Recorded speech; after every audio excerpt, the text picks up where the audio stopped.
far as, let's say, a 30-day cycle when we're seeing hormonal fluctuation? What are the phases of the cycle again for our audience, and just so that we kind of understand what's going on? So each cycle for a woman who is ovulating, and ovulation is the star of the show. Yes, our period tells us a lot about what's going on, but I want to know if a woman's ovulating, because your body is only interested in getting you pregnant, right? It doesn't realize you're a superwoman saving the world.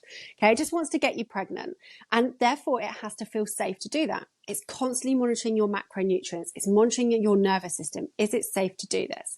So if it is feeling safe to do that, you will have 4 biologically distinct phases in that monthly cycle. So anything from 25 to 35 days is considered a normal cycle. Now, day 1, this confuses people because, again, no one's taught us. Day 1, first day of your bleed, not spotting beforehand, the first day that proper flow of blood's coming through. And then that is the start of your menstruation phase. Okay, so the hormones are going to be really low at this point.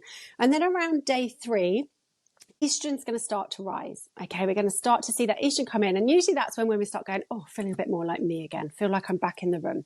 So once the bleed stops, we go into our pre-ovulation phase, or sometimes it's referred to as the follicular phase. You don't need to remember any of these words, but it's just to give it context to these different biological phases. So this is where that estrogen starts to rise, okay? And estrogen, she's like the Beyonce of the hormone world, right? She's sexy, she's energized, she's going to get your cognitive function on, she's going to get your energy rising if you're in balance with your hormones.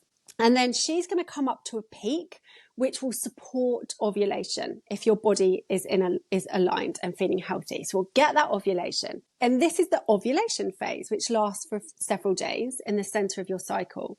Now, once you've ovulated, and only if you've ovulated, you will produce progesterone. So if we think of estrogen like the sexy party girl of the hormone world, progesterone is like the Zen yoga chick. She comes in and goes, calm down, estrogen, too much partying is not good for us. She smooths it all out, right? So she works with GABA in the brain, which is responsible for calming, relaxation. It's one of the reasons that women in perimenopause who are ovulating less frequently and aren't producing as much progesterone might suddenly start to feel anxious or overwhelmed and thinking, what's going on? Why am I feeling like this? Sleep disruption. Exactly. Really helps with the sleep.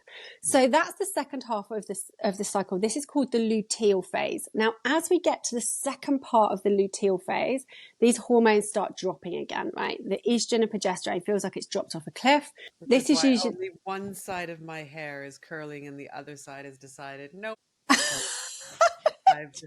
I'm no, not enough It's hormones. just a no. Just a no. I know, it's just a no. And this is the phase that most women can recognize as feeling distinctly different. And before they start tracking, it's like, yeah, I know that phase, right?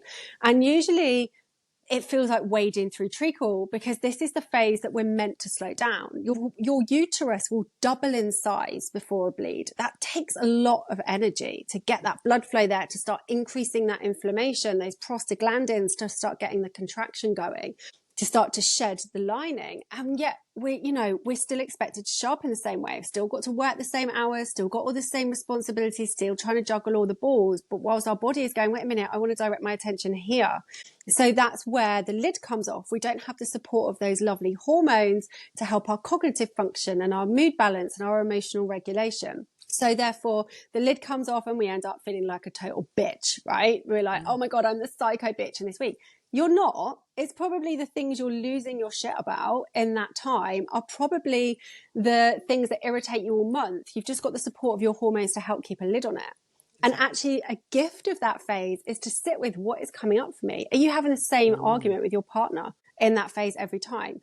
Because if so, it's probably something you need to address at a different time of your life, a different time of your cycle. So we've got the 4 distinct phases there. Okay. We've got the menstruation, follicular, ovulation, and luteal phase, these 4 phases.